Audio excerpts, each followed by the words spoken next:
तो यहाँ पर प्यारे बच्चों एक बेहतरीन वीडियो के साथ हम लोग आ गए, एकदम छापने वाले प्रश्न है, बिल्कुल आपके छापने वाले प्रश्न है। इसलिए जितना भी मैं यहाँ पे आपको बताऊंगा सारे के सारे नोट कर लेना है, और यह बेहतरीन तरीके से आपके बोर्ड परीक्षा में गारंटी के साथ आएंगे। और अब आपके केवल 1 मंथ बचे, ज़्यादा एग्जाम आपका बचा नहीं हुआ है, इसलिए आपको अच्छे से तैयारी करनी है, ठीक है ना। और इसमें आपको बिल्कुल 70 में 70 आपका पूरा मैं पक्का करवाऊंगा, चाहे जिस प्रकार के क्वेश्चन हो सारे क्वेश्चन को मैं डिस्कशन करूंगा एक एक करके। और जो जो यहाँ पे आज मैं बताने वाला हूँ उसको आप बिल्कुल आप निकालिए पेन पेपर कॉपी और उसमें नोट कर डालिए, छापने वाले प्रश्न हैं और आपको एक भी प्रश्न यहाँ से छोड़ना नहीं है, सारे तैयार करके जाना है। तो सबसे पहले मैं प्यारे बच्चों आपको टिक लगवा देता हूँ और उसके बाद आप लोग इसको तैयार करके जाना है, छोड़ना बिल्कुल भी नहीं है, ठीक है ना।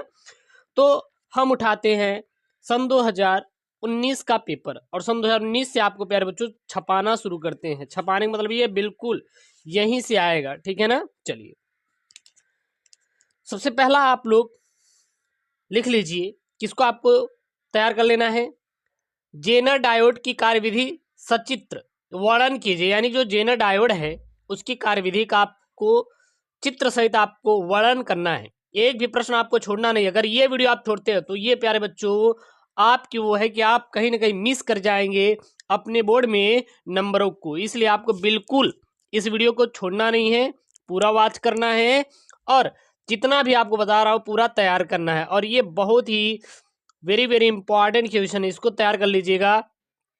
जेनर डायोड की कार्यविधि वाला आपको तैयार कर लेना है, बहुत ही मोस्ट इंपॉर्टेंट है आपके एग्जाम पॉइंट ऑफ व्यू से। उसके बाद आपको क्या तैयार कर लेना है, हाइगेंस की द्वितीयक तरंगिकाओं का सिद्धांत, जो हाइगेंस का द्वितीयक तरंगिकाओं का सिद्धांत है इसको तैयार कर लीजिएगा, यह बहुत ही इंपॉर्टेंट है। और देखेंगे हर साल आपके बोर्ड परीक्षा में पूछा जाता है और ये छापने वाला प्रश्न है, 70 में 70 आपको छाप के आना है इस बार अपने बोर्ड एग्जाम में।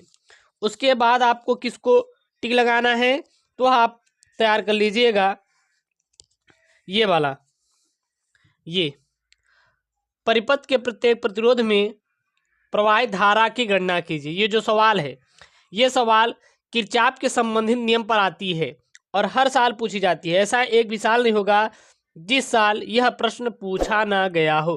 तो एकदम छापने वाला प्रश्न है, इसको आप तैयार कर लीजिए या फिर इसका स्क्रीनशॉट कर लीजिए। अगला यहाँ पे प्रश्न आपको तैयार कर लेना है, वो तरंगे क्या होती हैं और ये तरंगे कैसे प्राप्त होती हैं, चित्र द्वारा समझाइए। तो व्यम तरंगों का आपको जो टॉपिक है बहुत ही इंपॉर्टेंट है और इसको आपको ज़रूर से ज़रूर तैयार करके जाना है अपने बोर्ड एग्जाम को देने से पहले। इसलिए इसको आपको क्या करना है, अच्छे से तैयार कर लेना है और यहाँ आपके लिए क्या है, बहुत ही इम्पॉर्टेंट है। तो व्यम तरंगों वाला आपको ज़रूर से ज़रूर तैयार कर लेना है।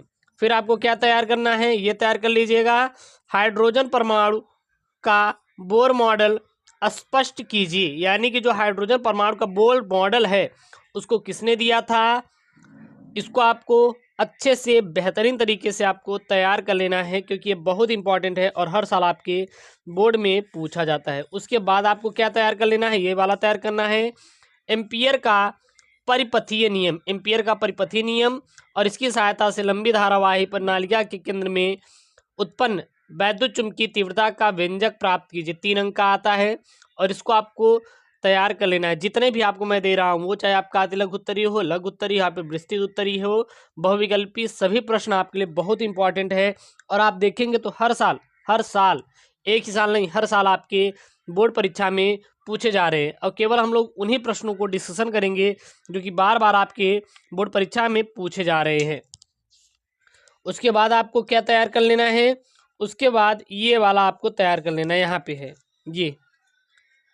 ये वाला न्यूमेरिकल, एक तरंग एक अनंत लंबाई के एक समान आवेशी सीधे तार का रैखिक आवेश घनत्व 10 × 10⁻⁸ कूलाम प्रति मीटर है, तो तार से 2 सेंटीमीटर दूर उत्पन्न विद्युत क्षेत्र की तीव्रता ज्ञात कीजिए।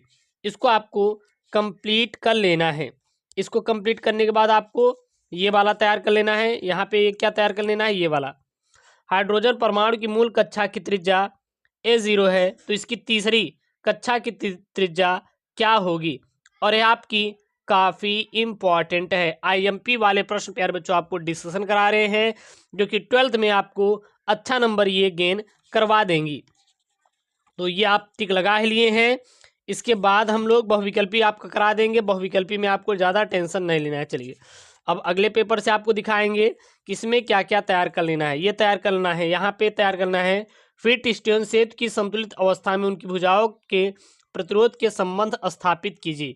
इसको आपको जरूर से जरूर तैयार करना है, यानी कि अगर एक भी पॉइंट छोड़ेंगे तो कहीं ना कहीं प्यारे बच्चों आपका नंबर जो है वो जरूर से जरूर गिरेगा। तो आप बिल्कुल ऐसा गलती नहीं करेंगे कि आप नंबर कम पाएं, बल्कि जो आपका टारगेट है 95+ लाना, वह आपको लेके ही आना है।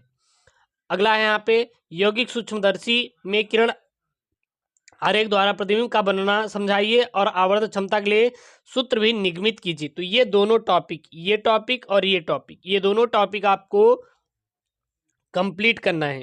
इसके बाद आप ये करें ना करें, लेकिन ये वाला आपको जरूर तैयार कर लेना है। कौन सा?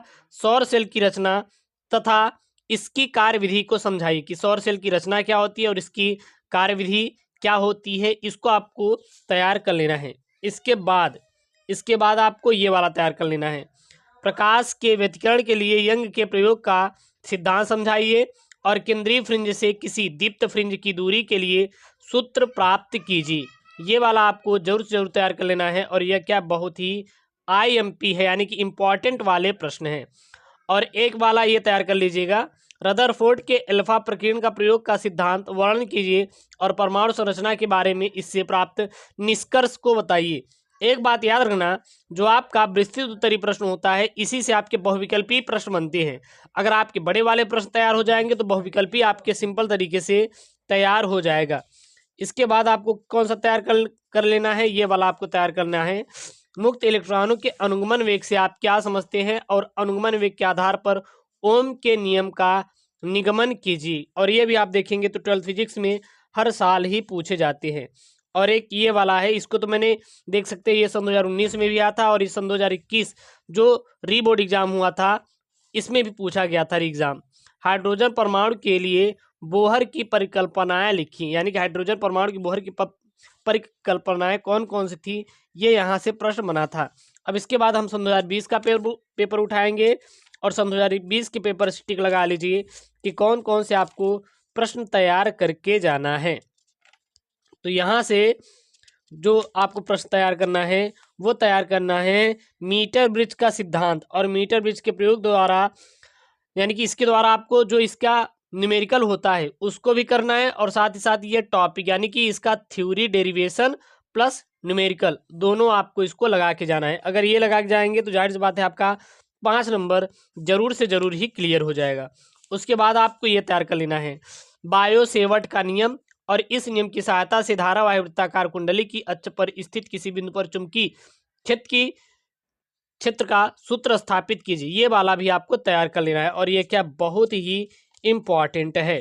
ठीक है, इसके बाद मैं एक और आपको दिखाना चाहूँगा, बस उसको तैयार कर लीजिएगा। ये वाला ट्रांसफार्मर का सिद्धांत और स्वप्रेरण गुणांक की परिभाषा, तो ये आप तैयार कर लीजिए। तो जितने भी टॉपिक आपको दिए छापने वाले प्रश्न हैं और देख सकते हैं आपके बोर्ड में हर साल ये पूछे गए प्रश्न है, क्योंकि मैं प्यारे बच्चों ढेर सारा आपको पेपर लेके आया हूँ। मैं 1-2 पेपर नहीं रखा हूँ, काफ़ी आपके लगभग की 7 सालों के पेपर रखा हूँ और उन्हीं से आपको पूरा मैं प्रोवाइड करता हूँ। तो वीडियो को लाइक करें, अपने दोस्तों के साथ वीडियो को शेयर करें और कोई दिक्कत आ रही है तो वीडियो पर कमेंट आप जरूर करिएगा। ओके दोस्तों, थैंक यू, जय हिंद।